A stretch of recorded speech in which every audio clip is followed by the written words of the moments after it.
Et salut à tous, bienvenue sur la ferme de Cédric et on va commencer par le générique.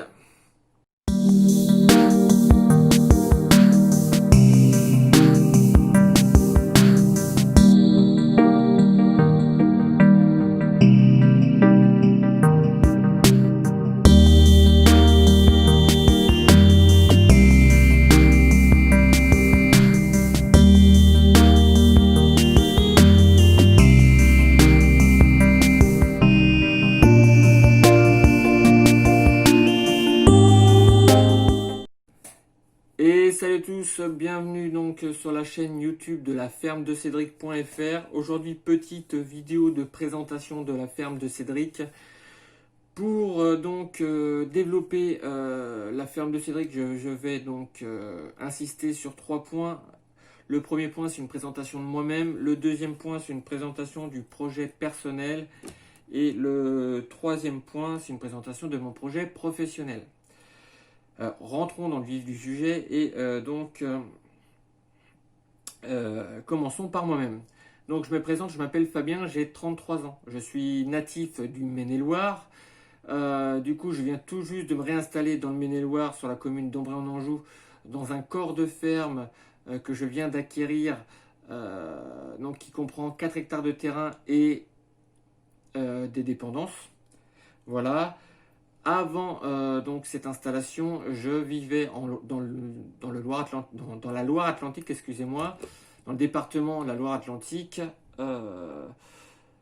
où j'ai pu exercer donc le métier de responsable restaurant en majorité et réceptionniste en minorité. Voilà. Du coup, voilà pour la présentation de moi-même. Passons à la présentation du projet personnel.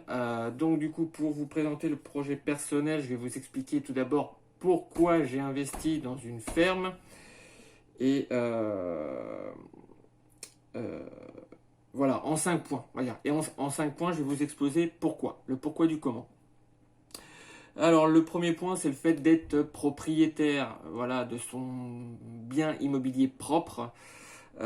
Tout simplement parce que voilà, j'en avais tout simplement marre. Je trouvais ça insensé de donner perpétuellement donc un loyer donc à un service tel qu'une agence immobilière ou un bailleur de type privé. Voilà, parce qu'en fin de compte, cet argent ne me revient pas. Alors que là, malgré tout, même si j'ai fait un prêt à la banque, cet argent me revient, il est investi dans de la pierre. Donc du coup, voilà, je trouvais ça plus pertinent. Maintenant, de la pierre et du terrain en l'occurrence.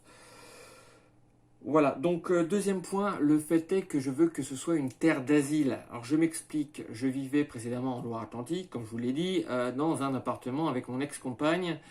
Donc un appartement de 63 mètres carrés, voilà, assez petit. Il y avait quoi, 2 chambres, la chambre principale pour nous, et puis sinon une chambre secondaire qui a eu, fut un temps, un mode de bureau, entre guillemets, une utilisation de bureau, dans un deuxième temps qui est une utilisation de dressing. Voilà, donc il y avait tout le temps un BZ en permanence pour pouvoir accueillir du monde. Mais bon, j'étais limité à pouvoir accueillir que 2 personnes. Le salon, en fait, c'était un salon ouvert qui faisait salon cuisine et voilà, micro salle à manger, donc où voilà, il y avait quand même un peu de meubles et donc du coup c'était difficilement utilisable pour pouvoir accueillir du monde. Donc on va dire que j'étais donc contraint et forcé à pouvoir accueillir un maximum de 2 personnes. Cependant, quand on arrive donc à nos âges, il n'est pas rare que ses amis ou sa famille aient des enfants également. Donc du coup, la famille se compose voilà, de 3 à 4 personnes, voilà, minimum. Donc du coup, je ne pouvais pas accueillir mes amis ni ma famille donc, à mon domicile. Ce faisant, l'idée d'investir donc dans cette ferme, me rend cette chose possible de la transformer entre guillemets en terre d'asile pour mes amis, ma famille qui viendraient me rendre visite pour le plaisir, pour voilà qu'on passe un bon moment bien entendu, mais aussi pouvoir aussi les accueillir en cas de coup dur si ils ont voilà des soucis personnels et qu'ils ont besoin que je leur tende la main. Voilà. Donc ça c'était le deuxième point. Le troisième point, c'est le fait est que je suis voilà, depuis tout petit voilà, attiré par la nature, du fait que voilà, j'ai eu l'opportunité avec mon père de partir tous les week-ends au bord de l'eau, donc parce que je faisais de la pêche de compétition à l'époque. Et du coup, j'allais donc au bord de l'eau et voilà, dans plein d'endroits du Grand Ouest, entre guillemets. Et j'ai vu beaucoup de paysages, beaucoup d'animaux, voilà, à toute saison. Donc voilà, j'étais tout le temps à peu près émerveillé par cette nature qui était voilà, résiliente et florissante, je dirais. Et du coup, voilà, j'ai un côté, on va dire, nature, écolo, qui a tout le temps été présent en moi, mais qui s'est développé ces 4-5 dernières années à partir du moment où je me suis intéressé donc, aux sciences.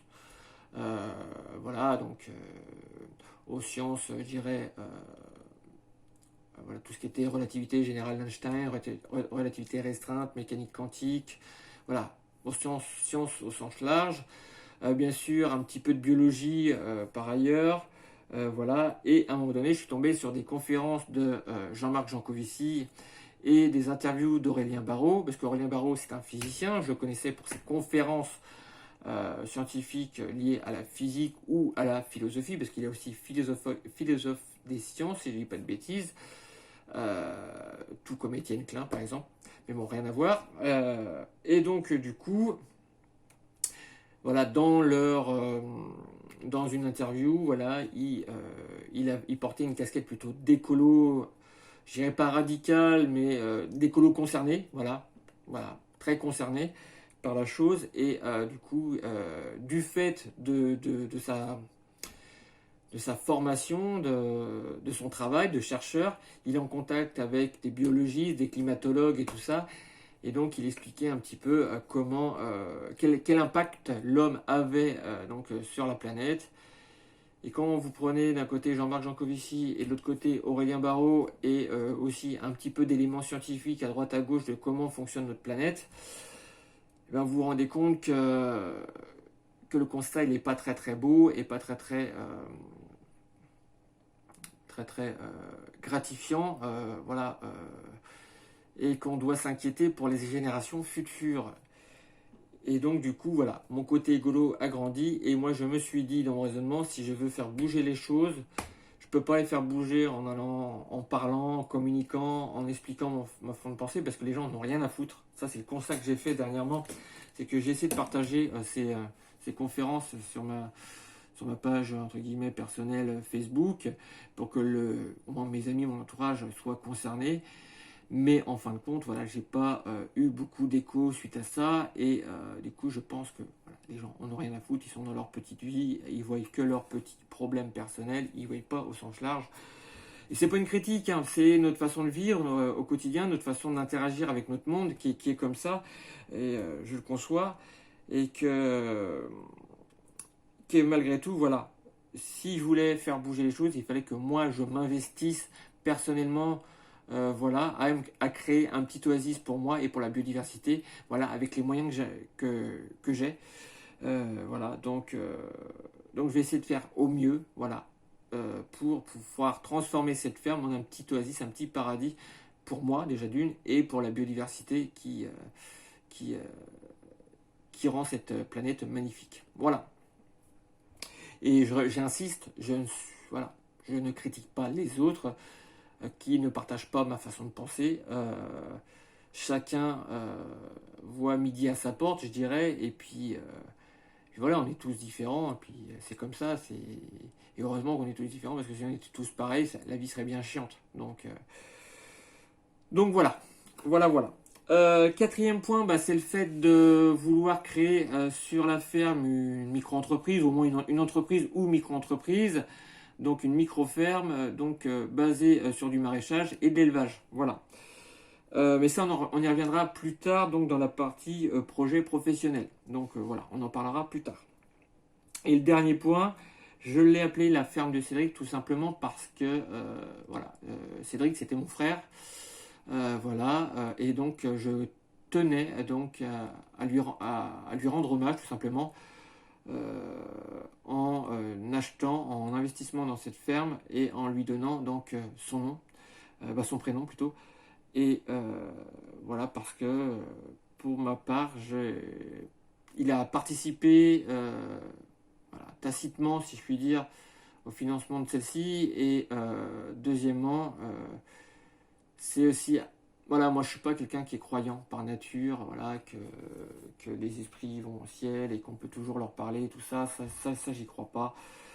Mais par contre, voilà, moi j'ai pas envie qu'il tombe dans l'oubli, mais en tout cas pas le temps que je vivrai. Donc du coup, je veux qu'il soit présent, voilà. Euh, voilà, qu'il soit présent d'une certaine manière, donc auprès de moi en permanence. Et donc c'est pour ça que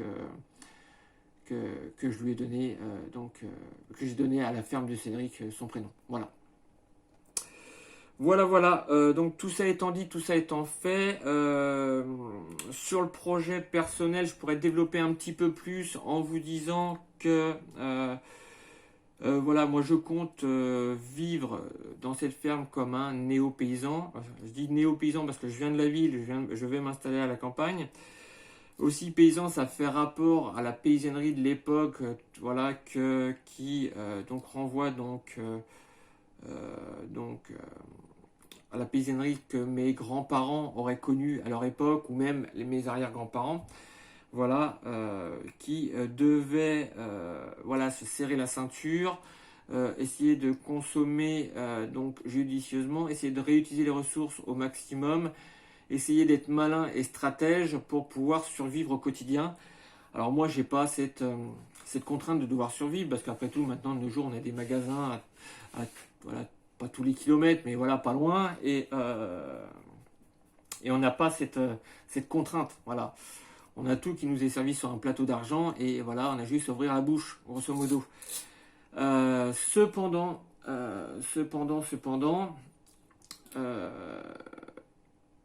ça nous renvoie au fonctionnement de notre économie, qui est voilà, l'économie de marché, la surconsommation, etc., etc.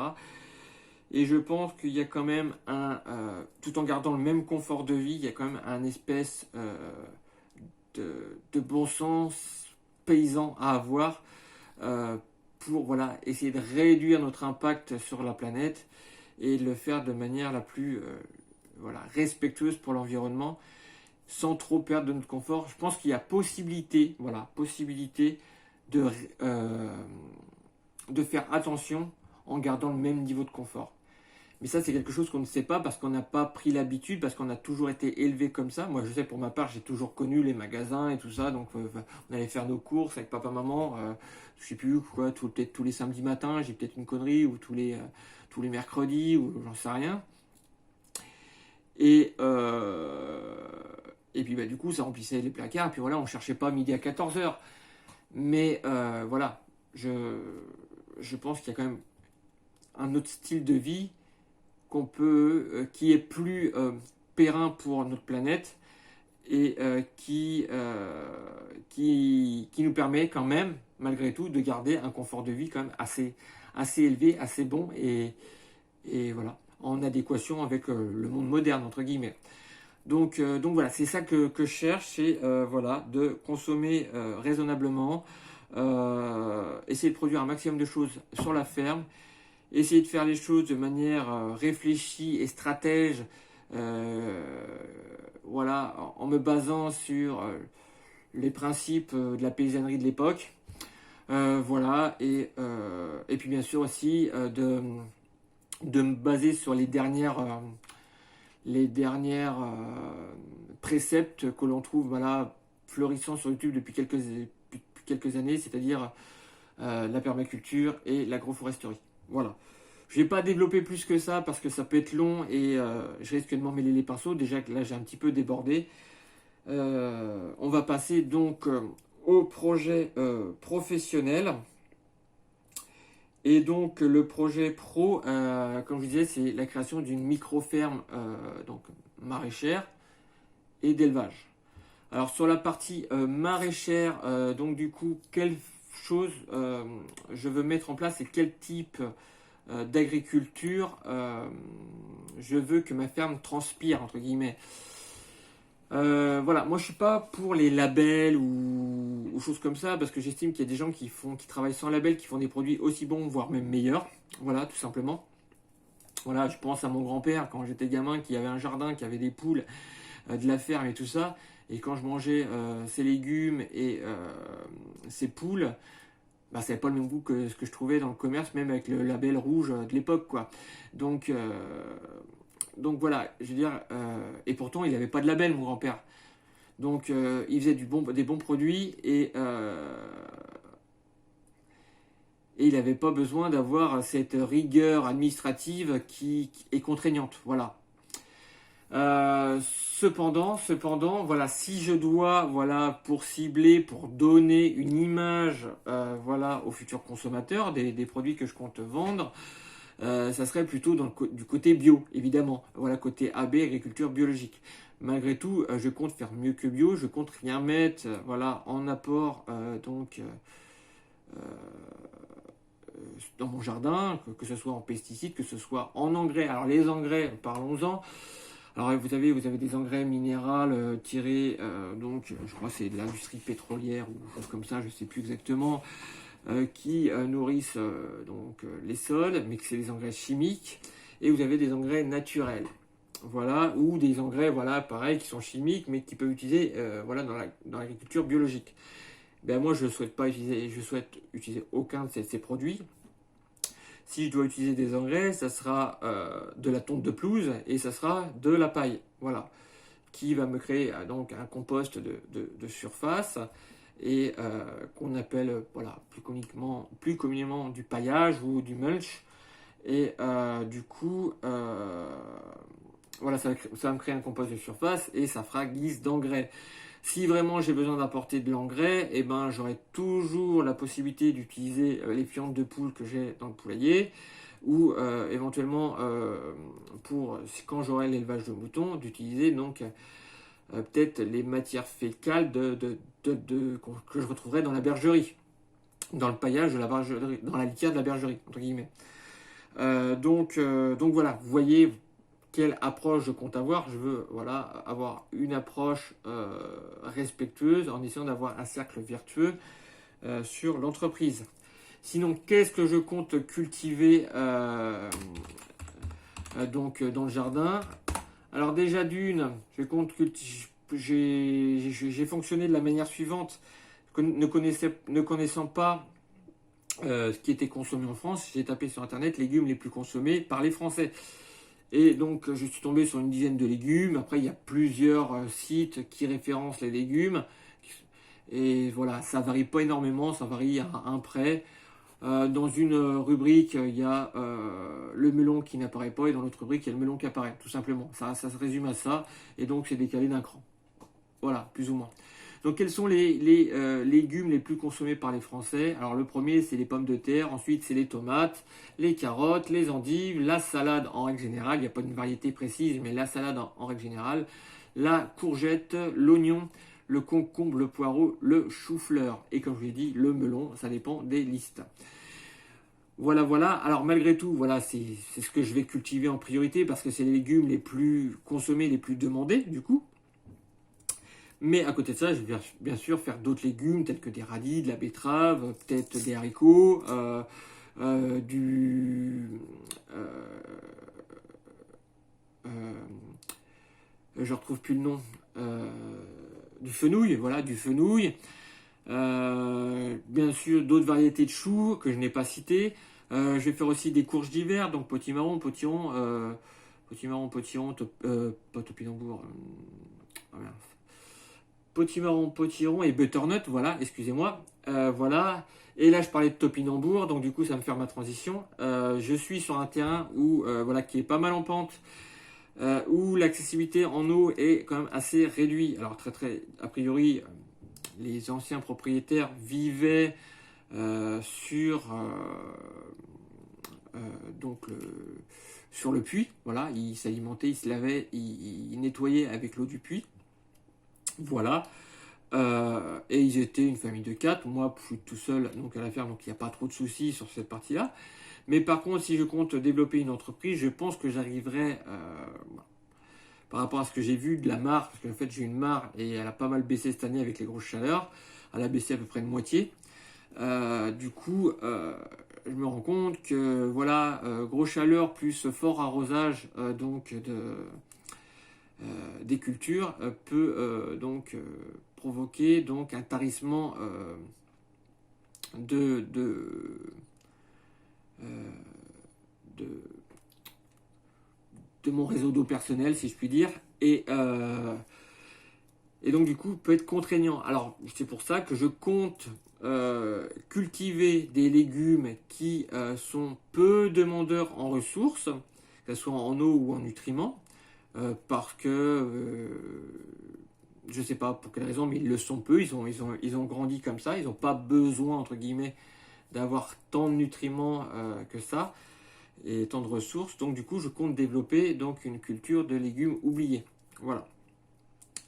Parce que voilà, à l'époque, les légumes oubliés qui étaient cultivés en temps de guerre, on les plantait ou semait dans un champ, et du coup on les laissait tranquilles, et puis on s'en occupait pas, et puis on revenait quand il fallait les récolter. Et voilà, c'est comme ça que ça fonctionnait.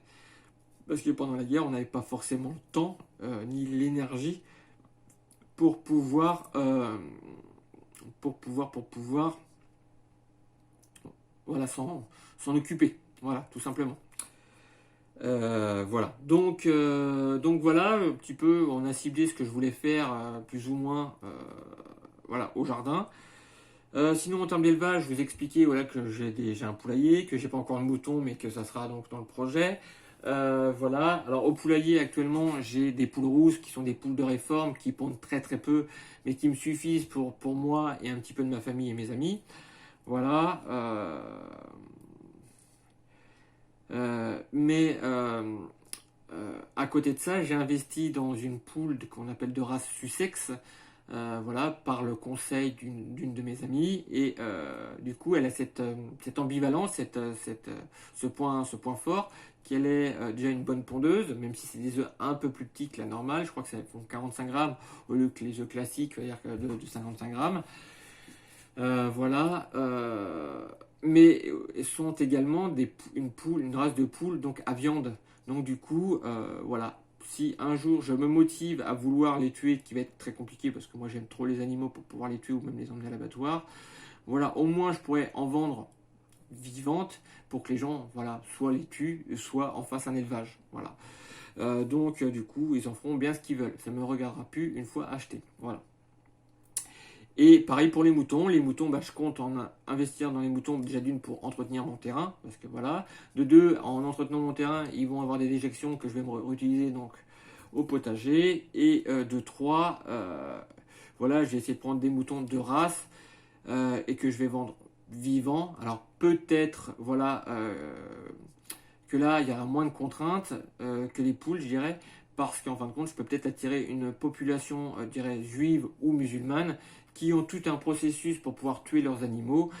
Et donc, du coup, le fait de les vendre vivants serait une forte valeur ajoutée. Voilà. Voilà. Donc là, j'ai fait le tour du projet personnel, j'ai fait le tour du projet professionnel, j'ai fait le tour de ma présentation de moi-même. J'ai peut-être pas tout dit. Si, il y a une chose que j'ai pas dû dire, c'est que dans ma partie présentation de moi-même, où est-ce que j'en suis actuellement, voilà, dans mes démarches. Et donc ça va faire une petite transition sur le projet professionnel, donc c'est pas trop mal. C'est qu'en fin de compte, pour pouvoir faire mon projet professionnel, je me suis mis, j'ai rencontré plutôt un conseiller de la Chambre d'agriculture qui m'a conseillé de me rapprocher du centre de formation pour adultes de Segré. Et du coup, ils m'ont conseillé de faire un BPREA, donc un brevet professionnel responsable d'exploitation agricole. C'est une formation diplômante qui se déroule sur un an, qui débute pour moi au mois de septembre, là, donc le 1er septembre prochain, et du coup qui comprend 4 mois de stage disséminés un peu partout sur toute la période. Voilà. Du coup, voilà le projet. Par contre, avant cela, là, pendant voilà, mi-mars que je me suis installé et à maintenant, j'ai eu l'occasion pendant un mois de faire une petite formation étude de marché qui m'a révélé quelques faiblesses de ma localisation. J'en parlerai peut-être dans une autre vidéo, là c'est pas le sujet, mais voilà, on va dire que ça ajoute une contrainte supplémentaire à la création de l'entreprise. Voilà, tout simplement, pour le moment. Du coup, je vais pas en dire plus pour le moment. Je trouve que la vidéo est pas mal. Je vais vous souhaiter donc une bonne journée, un bon week-end. Comme pour tout youtubeur, je vous conseille voilà, de partager, liker, commenter, faire vivre donc le site internet, je répète, lafermedecédric.fr. Petit aparté, le site n'est pas référencé encore. Voilà, le site n'est pas référencé voilà, sur Google. Donc si vous tapez la ferme de Cédric, vous n'allez pas la trouver en tapant sur Google. Rentrez dans la barre de recherche en haut de votre navigateur, pas la barre de recherche, la barre d'adresse en haut de votre navigateur, donc lafermedecédric.fr, tout attaché en minuscule. Et voilà, vous allez tomber sur le site internet. Voilà. Voilà. Et puis là, vous pouvez laisser des commentaires aux articles que j'ai mis, sachant qu'il n'y a pas grand-chose encore pour le moment, parce que depuis mars dernier, j'ai pas pris le temps de remettre des articles. Voilà. Deuxième chose. Voilà, il y a une page Facebook, donc alors je sais plus comment ça s'appelle, de toute façon je vais le mettre dans les descriptions, et puis voilà, vous pouvez y aller. Et en fin de compte, la page Facebook c'est le reflet du site internet, et je communique pas plus sur Facebook que sur le site internet. Voilà, parce que je dois pas avoir un sens de la communication super développé, mais bon, voilà, on va essayer de s'améliorer avec le temps. Et troisièmement, ben voilà, la chaîne YouTube où vous êtes là actuellement. Et du coup, voilà, n'hésitez pas à commenter, partager comme je vous dis, et laisser donc votre avis. Et j'espère que partager cette aventure avec moi vous fera grand plaisir. En tout cas, moi, ça me fait plaisir de vous la partager. Et j'espère que ça motivera d'autres personnes qui sont aussi dans une fibre écolo, un peu comme je l'étais, à passer le cap et à vouloir faire en sorte qu'on soit de plus en plus nombreux à se soucier du sort de notre planète et donc du sort des générations futures qui vont en avoir besoin. Voilà, je vous souhaite donc un bon week-end comme je vous disais, et je vous dis à très bientôt. Ciao, ciao, bye bye.